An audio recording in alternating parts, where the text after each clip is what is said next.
Hey guys, Ryan and Mason here, and Marvel Studios is back. That's right, we've waited a long time, but Marvel is finally back. And now we have WandaVision to watch every week. We're going to be covering the first 2 episodes this time, so if you haven't already watched them, leave, come back. We're getting into some major spoilers. We are an unusual couple, you know. Oh, I don't think that was ever in question. Now, before we start, guys, we want to put a little context around these characters. You know, obviously, we're all well versed of what happened in the MCU. The last time we saw Wanda, she was at the funeral for Tony. She's in mourning herself because Vision, obviously, was killed by Thanos. But Mason, you gave me some really good recommendations on the comic book side to kind of read and get some kind of background and maybe some, you know, context into what's going on and what could be happening this season. So for the audience here, what do you think that we should kind of like have on our radar? I think it's very hard to say because obviously we have no idea how Vision's back, what this weird sitcom world is, what Wanda's doing here, and we're kind of dropped into the middle of it with no, preamble. So this is all theoretical. But obviously there's a couple books in Marvel history that like everyone's been pointing to. And the first one is Tom King and Gabriel Walt's The Vision, which is a 12-issue limited series. There's also House of M, which is kind of maybe Wanda's most famous story arc. It's really dealing with like her reality warping powers, creating alternate dimensions. It's another limited series. That's a good one to pick up.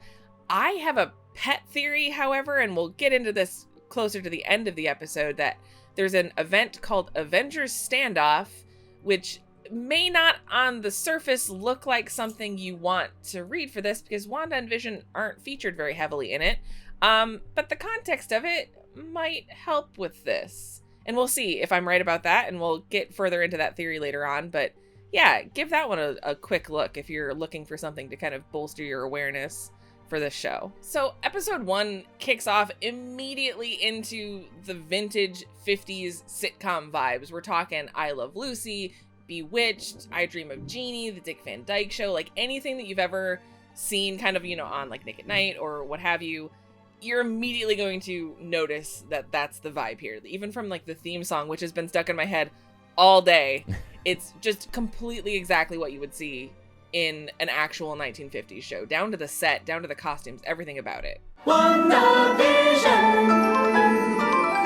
Yeah, what an awesome introduction to this world. This such a different thing from the MCU than we've ever seen before, right? We've never seen anything like this. The vibe is completely different than what we've seen in all those movies. But our colleague and friend Chris actually talked with director and executive producer Matt Shackman, and he talked about kind of the research that had to go on in order to make this show. We watched episodes of I Love Lucy and Dick Van Dyke and the Donna Reed Show and My Three Sons and you name it, all the way up through Bewitched and I Dream of Jeannie, especially those two because they're about people with special powers trying to hide them from their suburban friends. And then all the way up to Brady Bunch and All in the Family, you name it. We were focusing mostly though on family sitcoms rather than shows like Taxi or, we wanted, because this is a story about, a love story. It's a romance between Wanda and Vision about them building a home together. So we focus more on shows that were also about that. So it sounds like a fun bit of homework to just go back and watch all of these classics that we've discussed. Were you a big fan of some of these shows back in the day? I kind of was. I'm from the era, and I think you are too, where like, like when before internet was really a big thing where you would, lay in your room at 2 a.m. and watch Nick at Night. Yeah, exactly. Where it was constant reruns of like I Love Lucy and Happy Days, which was really, I was very into Happy Days, which is a little off genre for what we're seeing here. That's really kind of more of like a family, or like a young adult sitcom, not really like a couple or family sitcom. But yeah, no, I watched a lot of I Love Lucy. I feel like I Love Lucy was on at least like 3 times a week, all night long. Yeah. So I'm with you on this. I remember vividly like catching it. Like my grandparents would have some of these shows on. Obviously, Nick at Night was big in the house as well. But it's really cool to basically have a recreation of some of these TV classics. I read in an EW article that they actually had like a live audience there when they were filming these portions, like they would back in the day. They used the practical effects. They even like dressed, like the crew dressed in 50s garb. They used all the lenses that you'd expect back in the day. So they really leaned into the technology needed to make a show like this back in the day. So a lot of fun and something completely, as I said, some completely different than what we've seen like in Endgame, when it's just like, oh my God, technology to the max and like the most modern stuff. Right. Yeah. No, this was definitely, everything is on wires, and they're not trying to hide the fact that it's on wires because you're supposed to be in the 50s, which is really cute. Naturally, you can't just move to town and then do nothing. So Wanda is a housewife because it's the 50s, and Vision has a day job that he doesn't really even seem to know what he does or how he has this job or whatever.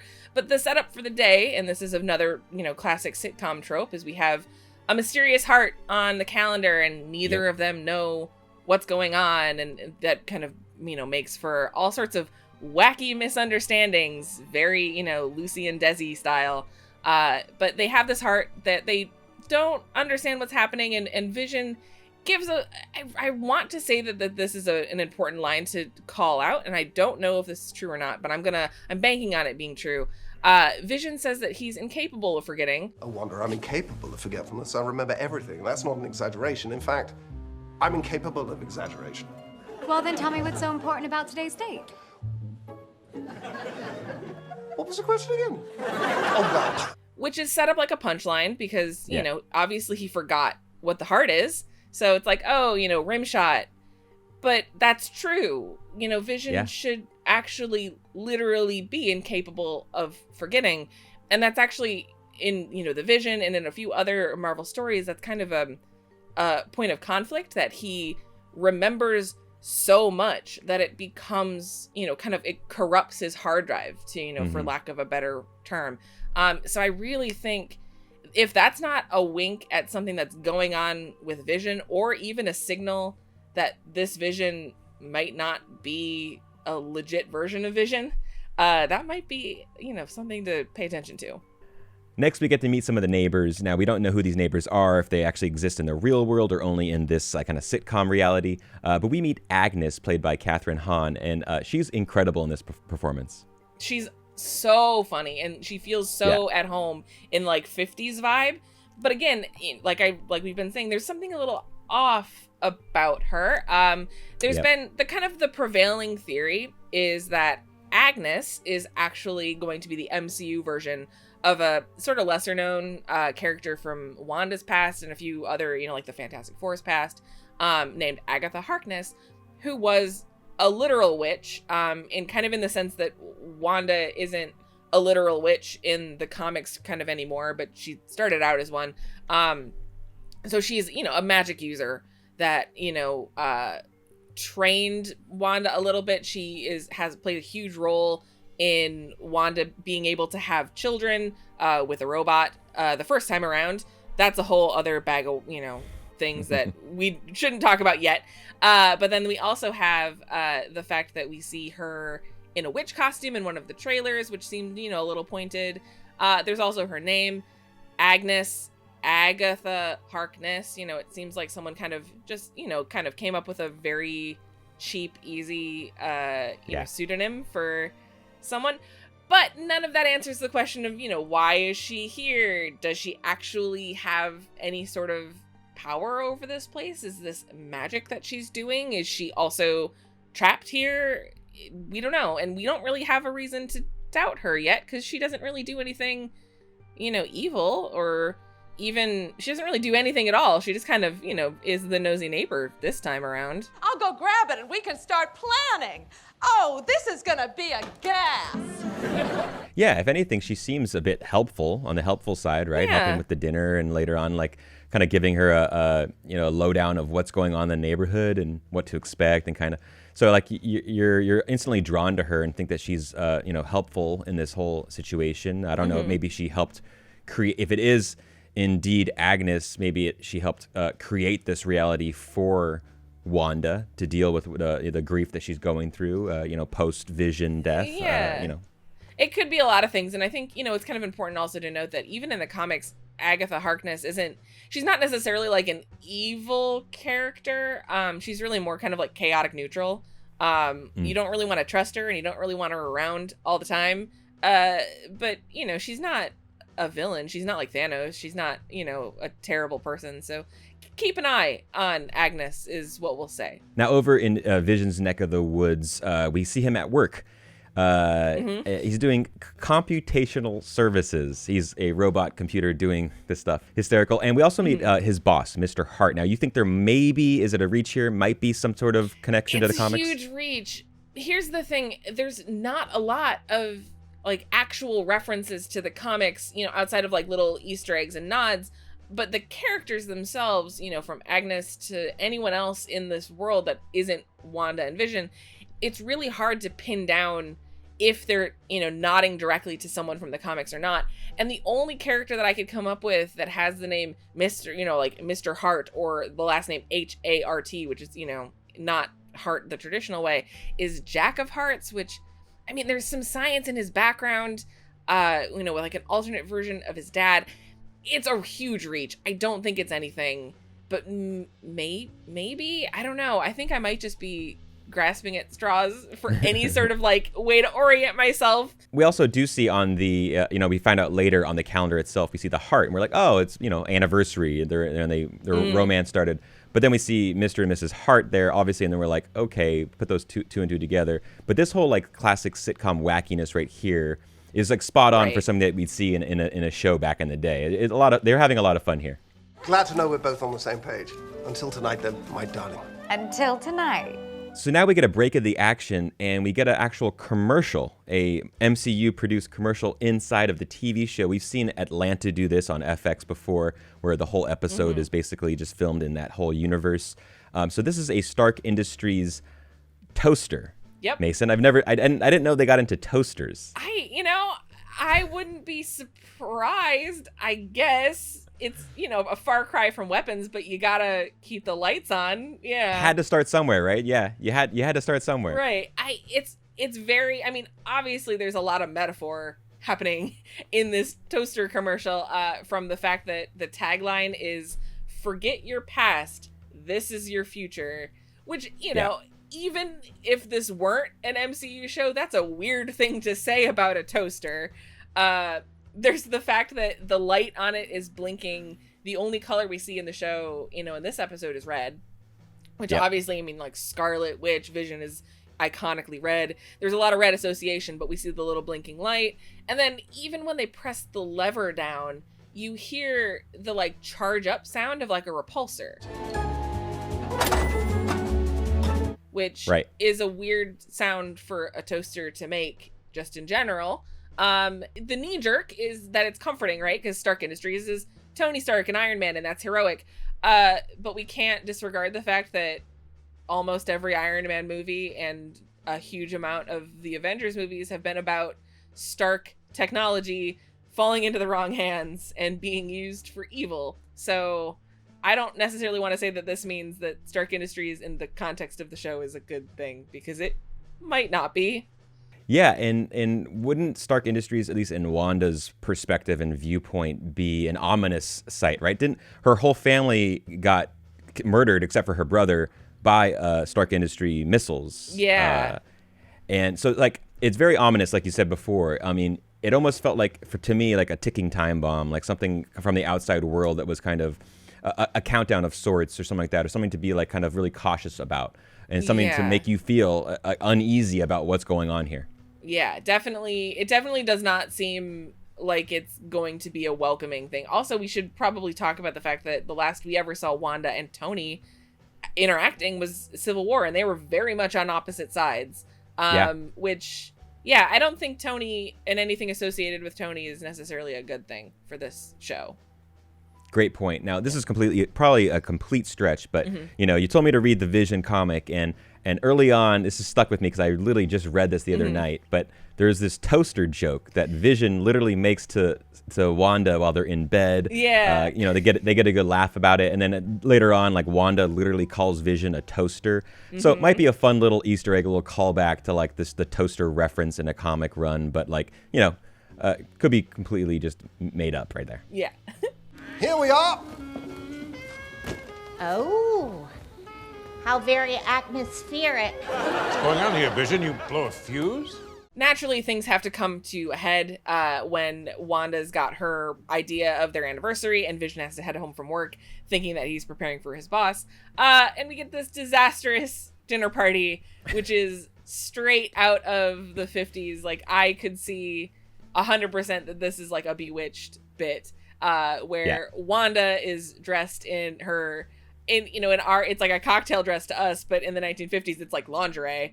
Where, she comes up behind Mr. Hart and does, it's dark, so she can't see, and is trying to like seduce him, which, it's very funny, very screwball, which we have to, then, play off that like, oh, she's European, she's Sarkovian, this is the traditional greeting. Super cute, and also a great way to kind of remember that Wanda is not American. She definitely is European, despite the fact that Elizabeth Olsen kind of jettisoned the accent several movies ago, and it just never came back. Sometimes it's hard. That's not what everyone else sees. I just feel you. You took everything from me. Well, that explains the empty refrigerator. This whole sequence, we get to see a lot more of the practical effects as Wanda's trying to put together this dinner that she's kind of thrown together at the last minute. She gets help from Agnes, obviously, as well. But then it's a fun 50s kind of slapstick comedy, like you said, of just kind of trying to hide from their guests and trying to be like lay low and be normal human beings in the neighborhood and not draw any attention. Right. But then it all kind of comes together finally, and dinner is served. Now there's one shot, Mason, of a wine bottle pouring wine into a glass, and a lot of people online I've seen kind of making a big deal about this. They you see the M there. Does it mean for House of M? I guess translated that bottle says House of Contempt. So everyone's kind of running with this theory that maybe we're gonna get introduced to mutants at some point in this show, or connected into Doctor Strange later on. But I don't know, maybe a little bit of a reach. It might be. I'm very conflicted about this, and the reason I'm not 100% sure if we can really kind of go all in on the idea that there is like House of M things happening here is because it feels like this is not necessarily Wanda's ideal vision. Like in House of M, Wanda creates this alternate reality, right? And the M in House of M is House of Magnus. Obviously her dad, sometimes not her dad, usually her dad, Magneto, is Magnus, that they become this ruling class, etc. I don't know if I necessarily buy the idea that a 20-something-year-old European in the context of the MCU would have all of this nostalgia for vintage American pop culture to kind of create this reality on her own, which is kind of where I see some of the House of M things falling apart. And not to say that they can't, obviously tailor it differently for the MCU, but I don't necessarily know if this specific moment is supposed to be a call out or a nod to mutants or anything. Also, because if you go back and watch Age of Ultron, they're very purposefully cagey about whether or not Wanda and Pietro were enhanced and had powers before they were experimented on by Strucker and Hydra, or if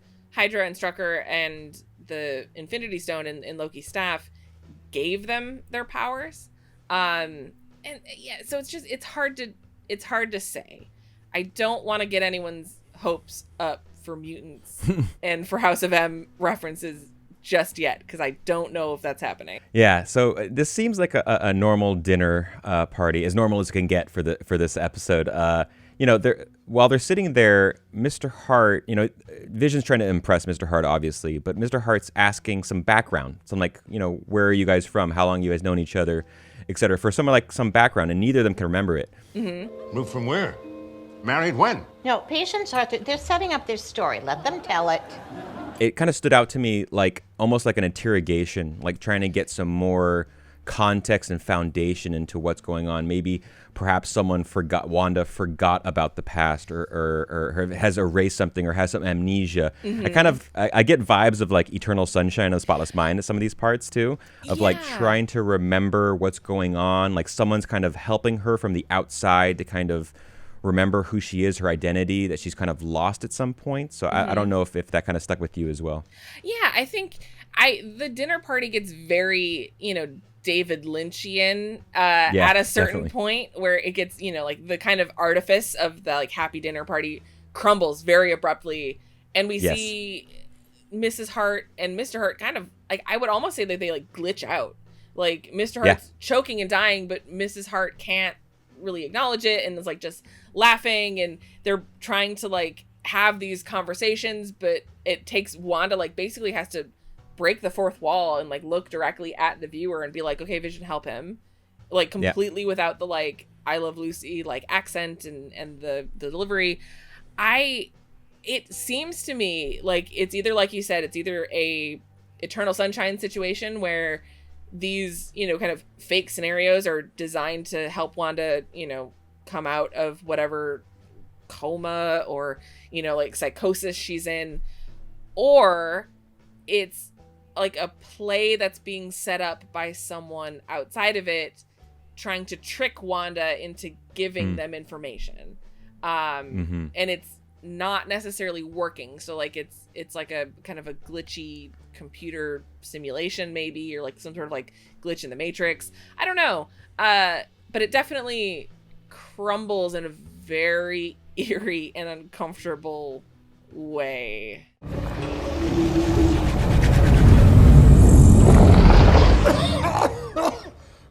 He gets a promotion out of it, obviously, as you do when you save your boss's life.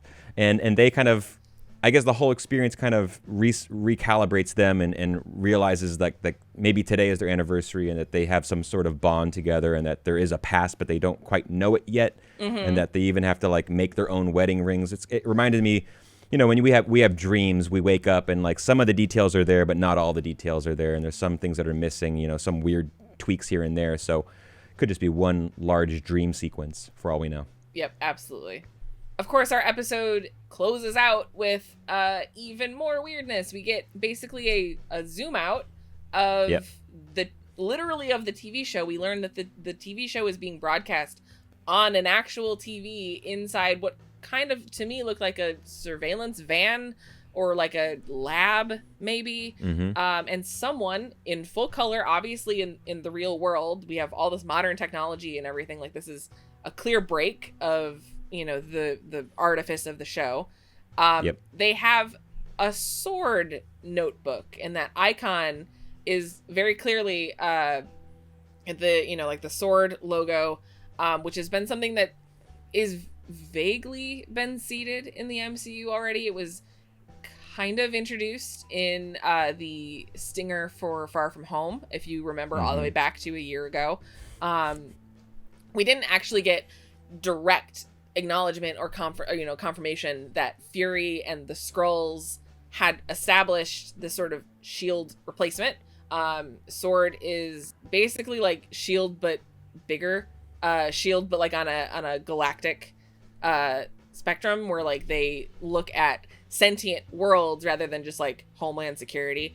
So we don't know obviously what's happening in the MCU version of that, but this is kind of outright confirmation that Shield has been replaced by Sword, probably, which, I mean, Shield hasn't necessarily existed since Winter Soldier, so about time. And they're doing something. I don't know if they're observing or if they're producing the show or what, but they're involved.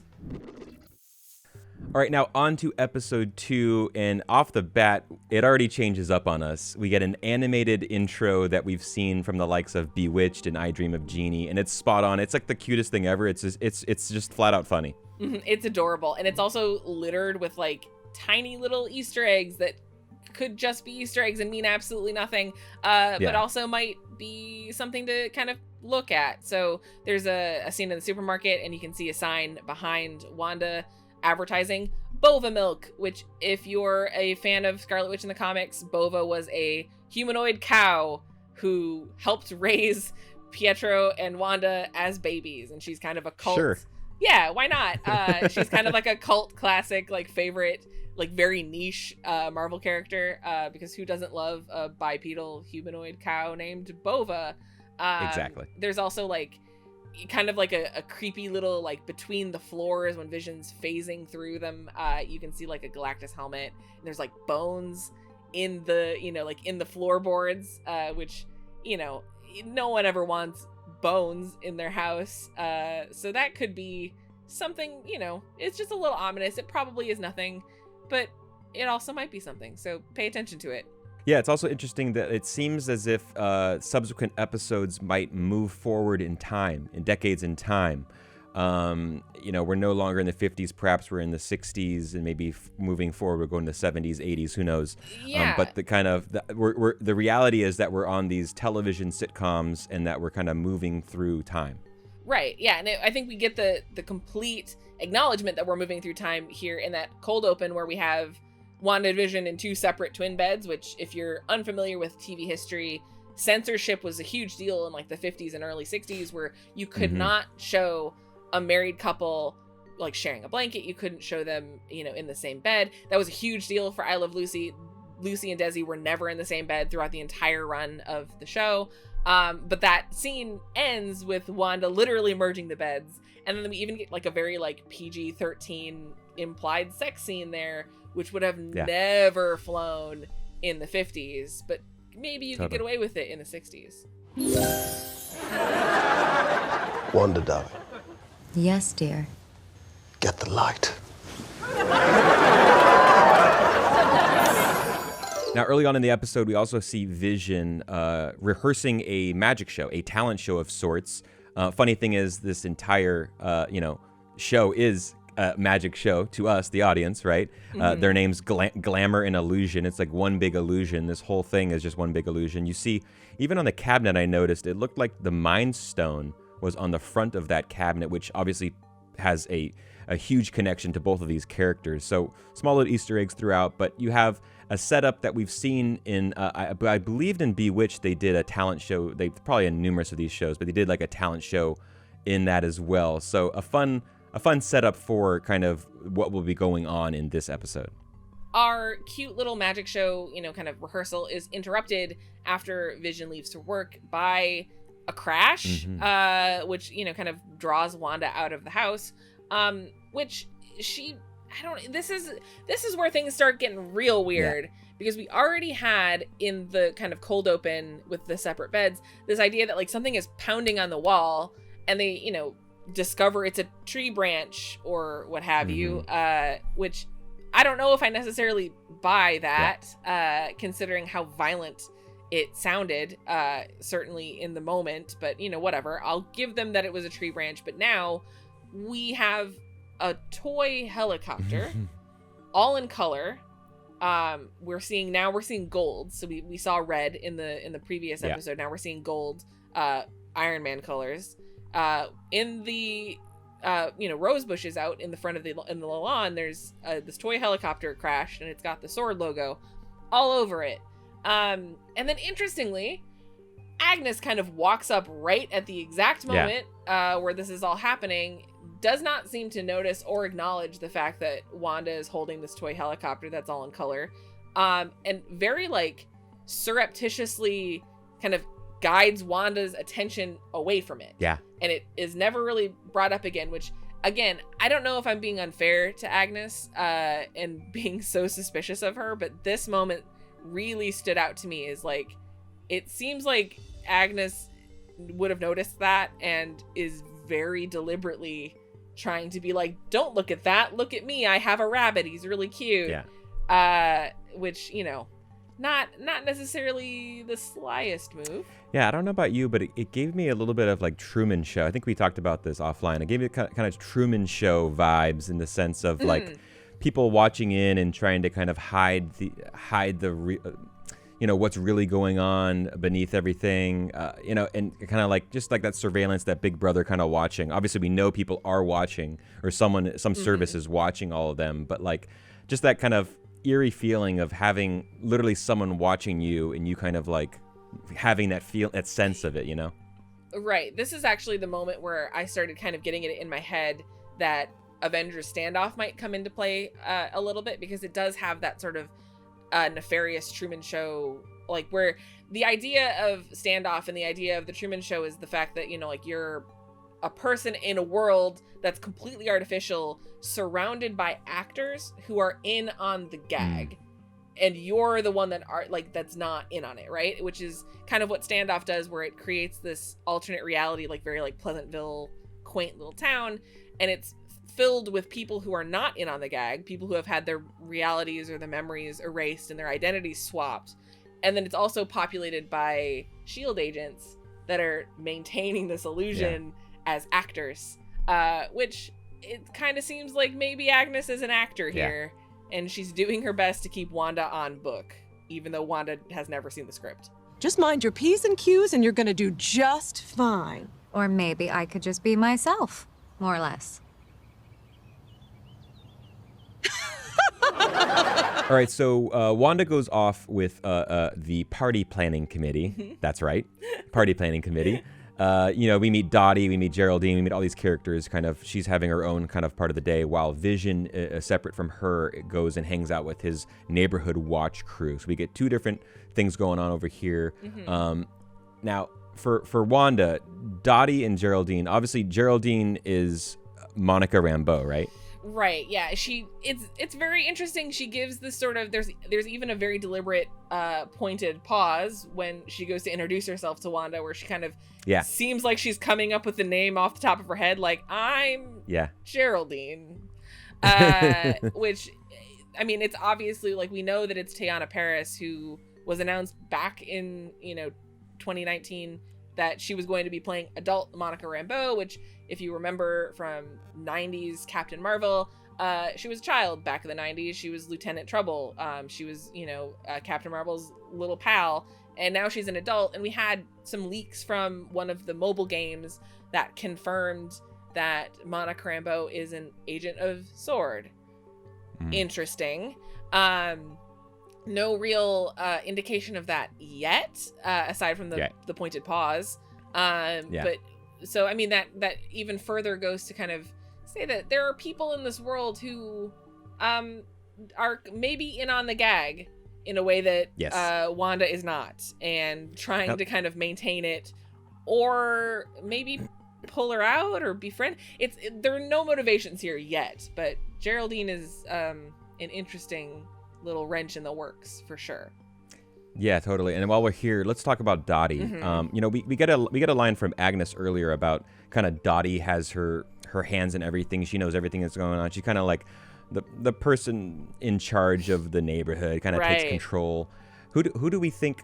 Because we see later on, that whole bit, that very uncomfortable bit with the radio and the Beach Boys playing, and then you hear, Wanda, can you read me? Someone trying to basically communicate with Wanda from the outside world.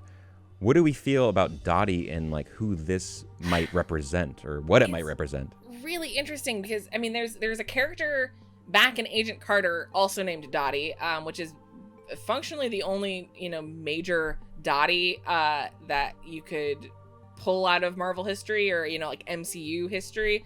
But this is obviously not her. It's a different actor.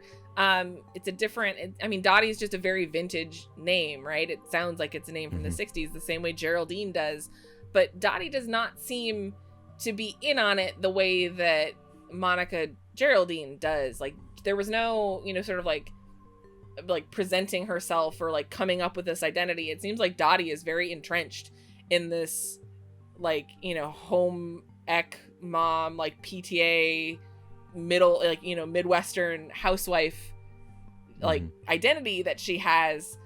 And yet she's very affected by the whole radio transmission. And, that could be her reality crumbling a little bit, or it could mean that she's someone that we need to keep an eye on. It could mean that she's also, there's no reason that we should assume that every other person in this world isn't also there from some outside source. Like, they could have come in and be prisoners or participants the same way that Wanda is. So I really feel like there's going to be a reveal for Dottie especially, and I don't know what that is. Yeah, I'm with you on this. I think obviously we see, as you mentioned, Dottie being affected by the radio, and then kind of the glass breaking in her hand, and then blood, the color of blood all over her as well. So seems like she's not quite in control either. Like maybe we assumed she was, or some people think that participants think that she is. She definitely is affected by something on the outside world, or some like another glitch in the Matrix or something going on here. So something to look out for sure. Now on the other side, on the flip side of this, is Vision with the neighborhood watch crew. This whole bit is extremely hysterical, going back and forth. So funny. Vision always trying to mask that he's actually a robot, but like makes jokes that are just hysterical and just kind of like on brand for him. Yeah, Paul Bettany has some serious comedic chops that I don't think we've ever seen from him in the MCU. Like, he's so funny.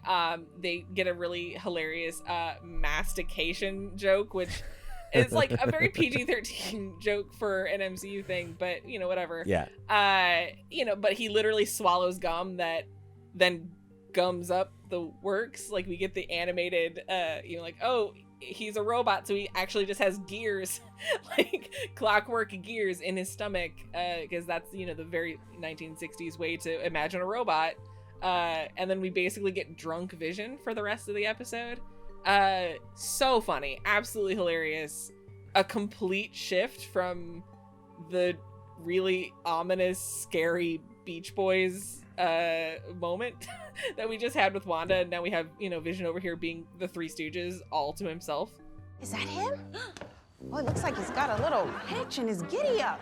Now, episode 2 also has another one of these commercials added in here. We get the Strucker watch. Every man needs his watch. This is a obviously call out to Wolfgang von Strucker, and you see the Hydra logo and name right there on the watch itself. Yep. Obviously, Strucker from Age of Ultron. He experimented on Wanda and her brother, all that kind of stuff. We know all this stuff, but a fun little, obviously, Easter egg. I don't know if it means anything else. It's just part of her subconscious kind of seeping into this world. Yeah, it definitely, and it's a nice little reminder too of something that happened such a long time ago.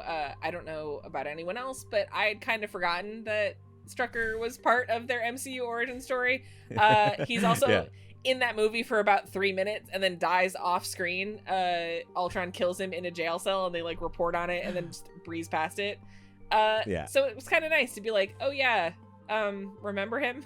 It's like, no, oh yeah, I do now.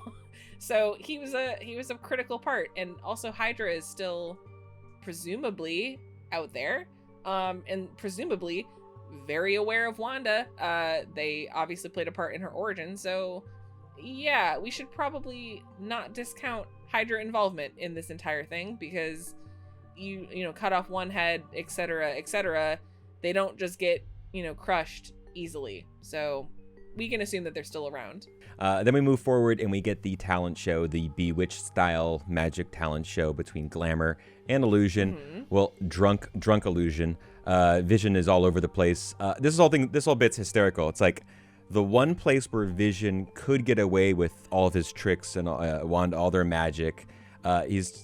Wanda is just being super cautious and trying to hide everything and show all the practical effects that are going into these magic shows. But this is like the one place where you really can just wow them, and literally they'd be wowed and think it was a magic show. Yeah, it was hysterical. That was my grandma's piano, and is that how mirrors work? It's so funny. But then we also get this sort of weird, I don't want to say it's like cult-like refrain, but when they're talking about how this entire thing is for the children, which, and it's like this like weird thing that they repeat back to each other.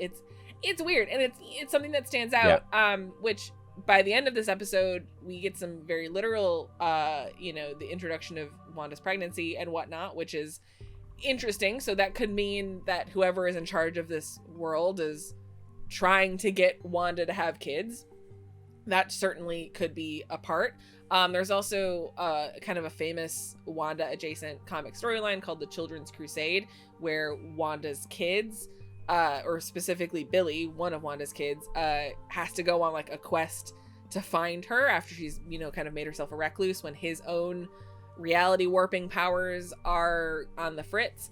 There's a lot of like kids in Wanda's past, is what I'm trying to say. So the idea that this is for the children, could mean something important, and it could mean that the kids that we see Wanda get pregnant with at the end of this episode are going to be a major part of what we see later. So the pair win Comedy Performance of the Year for their talent show. Kudos to them. Good job, guys. Great work. Yeah, and then they go back home, and then another ominous thing happening. They get kind of interrupted. They run outside on the street, and they see someone like jumping out of the sewer system, like the sewer in the middle of the road. And it's someone in a beekeeper outfit with the sword logo on it.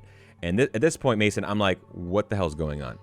Yeah, this is there's so much happening here, and none of it really makes any sort of sense.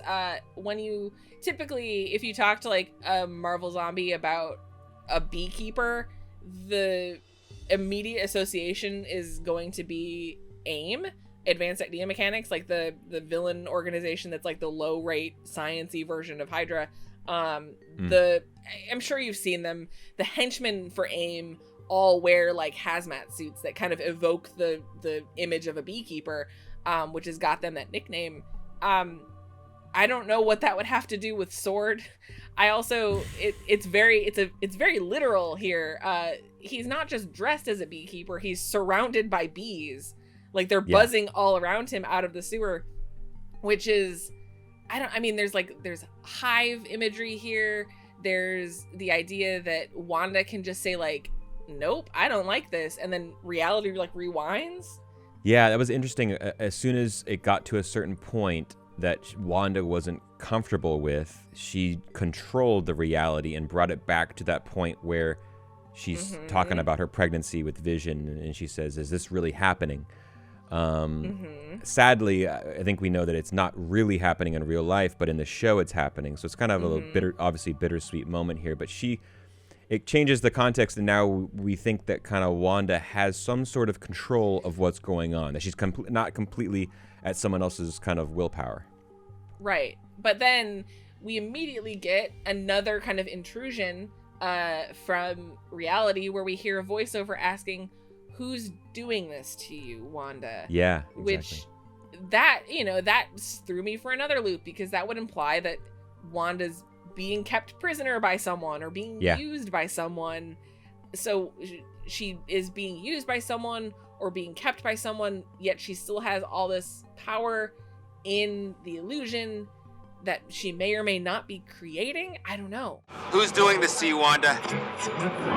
Wanda! I mean, we have so many questions. I only have 2 episodes in. This episode ends, we're going into full color. It kind of, everything around them kind of changes, no longer black and white. I think that next episode we can expect probably to get into another decade of television, the 70s perhaps. Funny because we have the actress, forgive me, I don't know her name, from that 70s show who plays Mrs. Hart in the show as well. So a fun little tie-in there. But we can expect even more fun down the road here as the decades move forward in TV. One thing you should also, kind of keep in mind or be aware of, Marvel very recently released a behind-the-scenes little featurette that had an interview with the head writer of the show, standing in front of what might be storyboards, and they are obscured, naturally, or at least blurred, but you can still very clearly make out the silhouette of Simon Williams, aka Wonder Man, behind her, which is a major part of Vision's comic book origin story that has not come into play at all in the MCU. Wonder Man hasn't, as far as we know, ever existed in the MCU. The idea that Vision was created by Wonder Man's brain patterns and kind of functionally became like almost a clone of him, but not really, but then used his brain patterns and another character's brain patterns to get like sentience and emotional reality from being a robot. There's a lot there, which if you are very much down the conspiracy hole like I am, the idea that they might be introducing someone like Wonder Man as a way to resurrect or rebuild or create a new version of Vision that will exist in the MCU going forward is something you might want to pay attention to. Well, that is it for episode 1 and 2. Of course, Mason and I will be back next week for episode 3. From here on out, it's just 1 episode breakdowns each week, guys. But we're thoroughly enjoying this show already. It kind of feels, to me, a little bit like all the shows and movies we've referenced already, but also a little bit like Legion, which I loved. One of my favorite Marvel properties, obviously on TV, on FX. It's just out there, weird, wacky, lots of fun, and nothing that like we've seen from Marvel. So I'm completely interested and engaged in this one. But we will see you guys next week. Thank you so much for watching. Talk to you soon. See ya.